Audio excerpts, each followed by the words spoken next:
오늘은 눈에 띄는 여론조사로 시작해 보도록 할게요. 여기 몇 대 몇 준비 먼저 했습니다. 여론조사 읽어주는 기자 심수미 기자가 함께합니다. 어서 오세요. 안녕하세요. 네, 오늘 준비한 소식은 어떤 내용인가요? 네, 지난 시간에 이제 미국 전역에서 이루어지는 여론조사 평균을 보면 해리스가 근소하게 우위를 점하고 있다 이렇게 전해드렸습니다. 오늘 네. 아침에도 확인을 해봤더니 역시 3.2%포인트 정도 약간 높게 나오고 있거든요. 근데 이런 뉴스 전해드릴 때마다 사실 제일 많이 달리는 댓글이 어차피 미국 대선은 여론조사랑 다르지 않냐, 뚜껑 열어봐야 아는 거 아니냐 이런 약간 회의적인 반응들이 굉장히 많습니다. 사실 저도 기사를 쓸 때 굉장히 좀 신경이 쓰이는 부분이기도 해서요. 오늘은 제가 이제 샤이 트럼프를 뭐 정확히 알 수는 없겠지만 네. 약간 조금이라도 어떻게 가늠해 볼 수 없을까 해서 다양한 데이터들을 좀 박박 긁어와 봤습니다. 네. 근데 미국 선거에 또 가장 기민하게 움직이는 곳이 이제 주식 시장 그리고 또 가상화폐 시장일 텐데요. 그렇죠. 지금 제가 띄우고 있는 화면이 보이시나요? 폴리마켓 사이트입니다. 네. 여기가 이제 가상화폐 기반 대선 베팅 플랫폼인데요. 그러니까 가상화폐 투자자들은 누가 대통령이 될지 이제 숫자로 좀 이렇게 나타내주는 사이트인 거죠. 네. 트럼프 당선 가능성 53%로 해리스를 앞질렀습니다. 이게 어제까지만 해도 51%였는데 그새 또 올랐습니다. 요새 나오는 여론조사랑 약간 결이 달라가지고 이게 언제부터 이랬나 조금 이렇게 살펴보면요.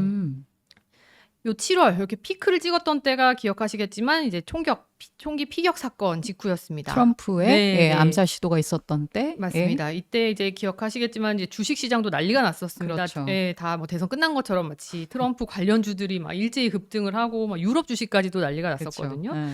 근데 조금씩 이 격차가 이제 바이든 사퇴 이후 좁혀지다가 8월 들어서면 해리스가 더 우위에 섭니다. 여기까지는 사실 지금 최근 여론조사랑 결이 비슷해요. 근데 보면 8월 한 20일 넘어서면서부터 트럼프가 계속 뭐 물론 미세하지만 박빙이지만 어쨌든 트럼프가 좀 더 우위에 서 있더라고요. 이게 지금 그러니까 최근 여론조사랑은 공식 여론조사랑은 약간 결이 다른 상황입니다. 물론 이제 트럼프 후보 자체가 이제 뭐 미국을 가상화폐 수도로 만들겠다라든지 이런 시장 친화적인 발언을 계속 해왔기 때문에 뭐 어느 정도 투자자들의 좀 호오라든지 바람이라든지 이런 것들이 좀 이렇게 응집된 결과일 수도 있겠습니다만 사실 공식 여론조사에서 나타나지 않는 조금 뭐 샤이 트럼프의 속내가 뭐 이런 지표에서는 좀 드러난 게 아니냐 요렇게 볼 수 있지 않을까라고 생각을 해서 좀 들고 왔고요.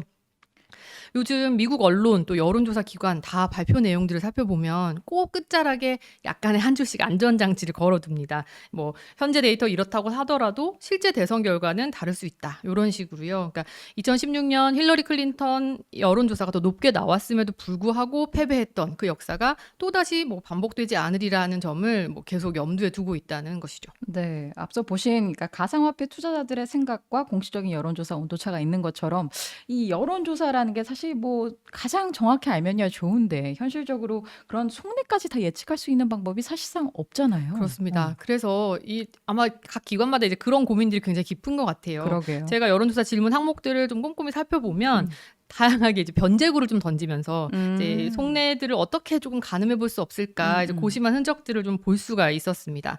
지금 대부분 여론조사에서 만약에 오늘 당장 선거가 치러진다면 네. 누가 될 것 같냐. 그리고 뭐 네가 누구를 지지하느냐와 상관없이 누가 대선에서 이길 것 같냐 이런 질문에는 거의 해리스가 좀 우세하게 나오는 편입니다. 이 지금 보시는 화면은 여론조사 전문기관 팁 인사이츠가 8월 말에 미국 성인 1,300명을 상대로 조사한 결과인데 네. 해리스 43%로 이제 트럼프보다 높게 나왔습니다. 네. 이게 언제부터 이랬나 하고 좀 살펴봤더니 5월부터 시작해서는 쭉 이제 트럼프가 사실은 높게 나왔었거든요. 근데 8월 달 들어서 약간 판세가 바뀌면서 이게 좀 뭐 9월 수치라고는 하지만 사실은 8월 말에 시행된 조사여서 8월 달의 분위기가 이렇게 해리스의 우세하게 43%로 뒤집힌 것 자체를 볼 수가 있습니다. 그러니까 뭐 지난번 말씀드린 것처럼 바이든 사퇴 이후로 굉장히 좀 해리스가 계속해서 허니문 효과를 좀 보고 있다라고 예. 볼 수가 있는 대목인데요. 그렇죠. 근데 재밌는 조사가 있었습니다. 그러니까 뭘까요? 당신 말고 이웃이 뽑는다면 누구를 뽑을 것 같냐라고 질문을 했더니 여기는 트럼프가 높게 나왔습니다.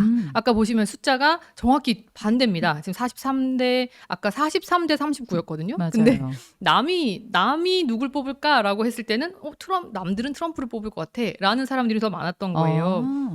그러니까 요것도 보시면 5월 달부터 쭉 나 말고 남들은 어. 트럼프를 뽑을 것 같아라고 한 사람들이 쭉 높았고요. 네. 뭐 사실 8월까지는 아까랑 숫자가 비슷한데 보시면 이제 민주당 바이든 때보다는 물론 해리스로 바뀐 다음에 39%로 좀 늘어나긴 늘어났지만 그래도 여전히 그래도 남들이 뽑는다면 해리스보다는 트럼프를 뽑을 것 같아라고 보는 사람들이 여전히 더 많다라는 얘기죠. 그러니까 이대로라면 해리스가 오차 범위 내에서 우위인 그런 여론조사가 있다 손 치더라도 사실상 속내를 아직 드러내지 않은 샤이 트럼프가 많을 수도 있다 이런 뜻이겠네요. 그렇죠. 사실 어. 모든 응답자가 뭐 다 그렇다라고 단정 지을 수는 없지만 우리도 왜 이렇게 뭐 좀 민감한 얘기, 내 속내를 그쵸. 얘기하고 싶지 않을 때 약간 남의 얘기인 것처럼 이제 하는 얘기들이 있잖아요. 그러니까 그런 점에서 저는 이 질문에 대한 답변이 굉장히 좀 유의미하지 않나라고 생각을 했습니다.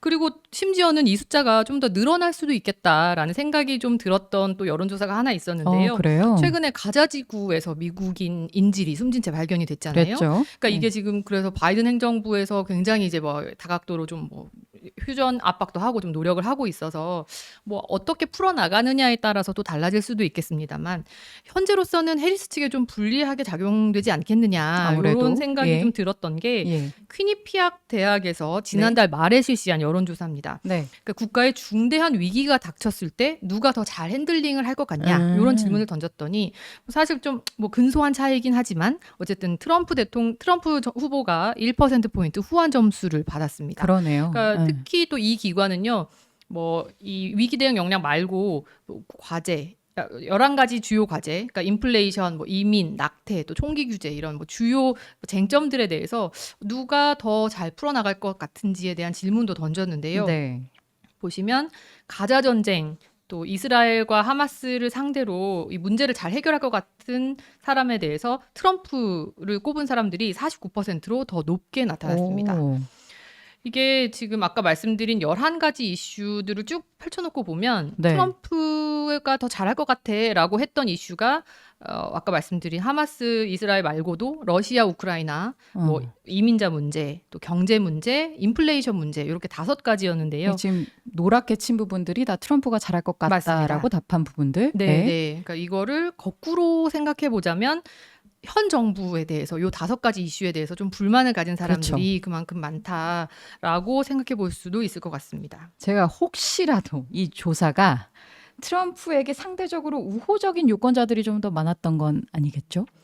저도 이제 혹시나 싶어서 이제 샅샅이 뒤져보면서 일부러 요 호감도와 비호감도 데이터도 숫자로 좀 가져왔습니다. 네. 보시면 해리스 후보가 47% 호감도도 그렇고 비호감도도 그렇고 동률을 기록하고 있는데 트럼프 같은 경우는 보시면 아시겠지만 비호감도가 훨씬 높게 나타납니다. 그러니까 이것도 사실은 어쩌면 내가 뭐 트럼프를 좋아하면서도 말하기 부끄러운 그런 사람들의 어떤 속내를 드러내는 걸 수도 있다고 생각을 하고요. 네. 또는 진짜로 나는 트럼프 정말 별로 안 좋아하지만 아까 말씀드린 요 5가지 주제에 대해서는 조금 그래도 트럼프가 잘할 수 있지 않겠느냐라고 생각하는 사람들이 있을 수 있겠다라고 볼 수 있는 여론조사였습니다. 네. 그래서 오늘 여기의 결론은 예. 이제 샤이 트럼프 가자 전쟁 대응에 따라 늘어날 수도 이렇게 정리를 해봤습니다. 샤이 트럼프 더 나올 수도 어찌 보면 지난 대선 2016년 대선의 대자비 같기도 한데 잘 들었습니다. 심수미 기자 고생했습니다. 네, 지금까지 여기 몇 대 몇이었습니다.